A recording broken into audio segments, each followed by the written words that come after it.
So we've been wondering what is behind Trump's obsession with hydroxychloroquine. Is it just a distraction? Is he actually obsessed with it for some reason? Or is there a financial incentive behind it? Francesca Fiorentini, who was on the show yesterday, believes it was that. And turns out maybe there was something to that, according to the New York Times. So if hydroxychloroquine becomes an accepted treatment for COVID-19, several pharmaceutical companies stand to profit, including shareholders and senior executives with connections to the president. Mr. Trump himself has a small personal financial interest in Sanofi, the French drug maker that makes Plaquenil, the brand name version of hydroxychloroquine. As of last year, Mr. Trump reported that his three family trusts each had investments in a Dodge and Cox mutual fund, whose largest holding was Sanofi. So that is just the beginning of the connections to Trump and Trump's inner circle, other people in the administration. But what do you know? A few days of digging, and it turns out that, yes, he potentially does stand to profit from people going hydroxy crazy. There's the transparency of this guy on accident, by the way. This isn't planned transparency like he says he was going to be. The transparency of everything he does based in self worth, based in his financial statements, especially since things are hurting with his resorts and his hotels and all that stuff because of the natural cause of this.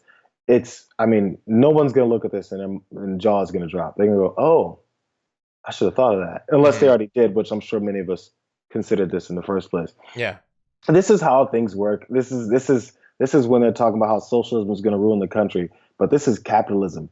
So you do things. Capitalism is so important to you that you do things that that aren't beneficial to the citizens of the country based off of your bottom line.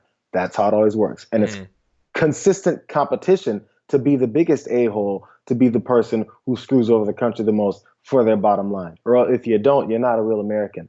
So we've wavered away from any care for the citizens or any real thought process to how to use these things. Again, there's many conservatives online, pundits that are saying, hey, everybody who's against hydroxychloroquine just want more people to die. Yeah. What they want is for this to be tested fully so we can find out what it is. It's this scientific process that goes to before you put things in people's bodies on a broad national scale. Yeah, and by the way, we're getting what we want. That is actually what's going on behind the scenes. What I want is for Trump to not freak people out, give them false hope, and arm them with something that will cause them to ignore the medical advice of experts by this guy who understands less about science than literally any child you've met, talking about this drug and making money. So we had a little bit of corruption. You want some more corruption? Because we've got more of it. Now, I want you to bear in mind that Sanofi says, according to Ashley Koss, spokeswoman, that the company no longer sells or distributes that name brand version in the US, although it does sell it around the globe. And I'm sure that if it starts getting used for this massively, they won't start selling it in the US again. Yeah. So bear that in mind. Also, I would run a fact check on that in the first place, but and it's international. It's going to come back here. Anyway, let's talk about some of the other connections here because it runs deep. Sanofi's largest shareholders include Fisher Asset Management, the investment company run by Ken Fisher, a major donor to Republicans, including to Mr. Trump. A spokesman for Mr. Fisher declined to comment. Probably a wise choice. Another investor in both Sanofi and Mylan, another pharmaceutical firm, is Invesco, the fund previously run by Wilbur Ross, the Commerce Secretary. Mr. Ross said in a statement Monday that he was, quote, not aware that Invesco has any investments in companies producing the drug, quote, nor do I have any involvement in the decision to explore this as a treatment. My, there's been a lot of activity in DC recently involving stocks that they have no idea is going on. I'm not interested in that stuff. It's too technical. Yeah. They're all multimillionaires just by accident. They have no input. They have no idea. They're clueless as to how the financial markets work. They have no idea how business works. They have no idea how investments work. They have no idea how their money got here. Oh, it's a blind trust. Oh, that bank account is run by my 12-year-old niece. No, it's not. No, it's not.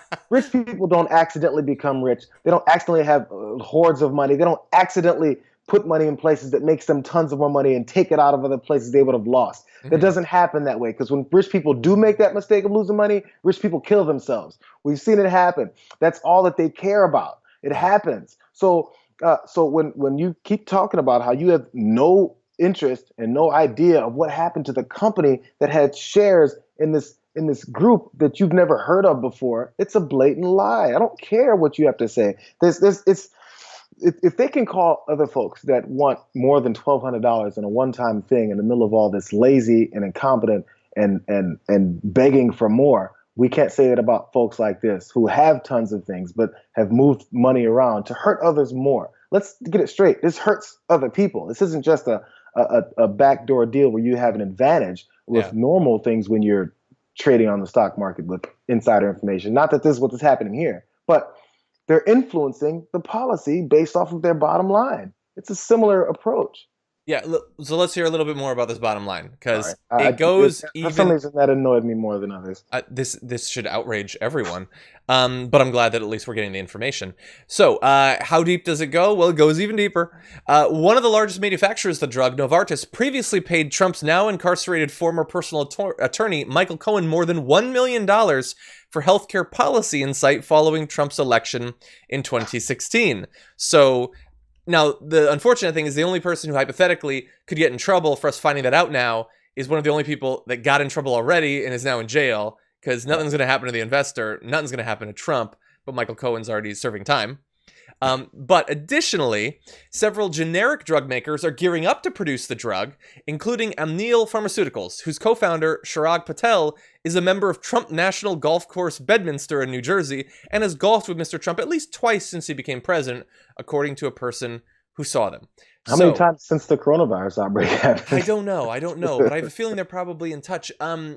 People are just making bank, and they're setting up to, like, it's 18 months until a vaccine. Once the vaccine gets made, gear up for incredibly infuriating news about the Trump administration giving one company exclusive rights to produce it and jack up the price as much as they want. Like, that's for next season. For this season, they're not going to wait for that. They need to make money now. And so they need to hype up a drug that is going to get sold even before we find out if it's effective or not. And they're going to make tons of money off of that. And along the way, really fast, along the way, the medical experts that are trying to caution people about the incredibly severe side effects of it and all of that, and trying to tamp down this public hype about it, they are being warned not to do so. So even though Dr. Anthony Fauci has been outspoken in his skepticism of using hydroxychloroquine, Politico reports that other career health officials behind the scenes have, quote, been warned not to publicly speak out and potentially contradict Trump, even as they've raised concerns about, quote, the risk to some Americans' heart health and other complications from taking the drug. So responsible medical professionals that are trying to get people to stop taking this and dying, or not worrying about the virus because, hey, we've got hydroxychloroquine, we're going to be fine. They're being told, no, Trump is in charge of medical reality. You will bow down to him, and you're not going to say anything in public that is going to make him look bad and get in the way of him and all the rich people he knows making a ton of money off this thing. Yep, you're not going to mess this up for me. That's all that says. That's how our government works. That's when you run government like a business. You know what you get? Investment opportunities. That's what you get. Especially if you run like a corrupt business. It's even worse. Like a Trump business.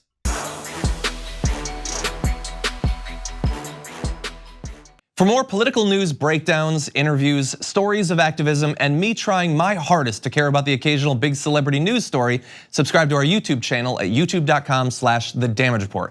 And you can ring the bell wherever it is so you don't miss anything.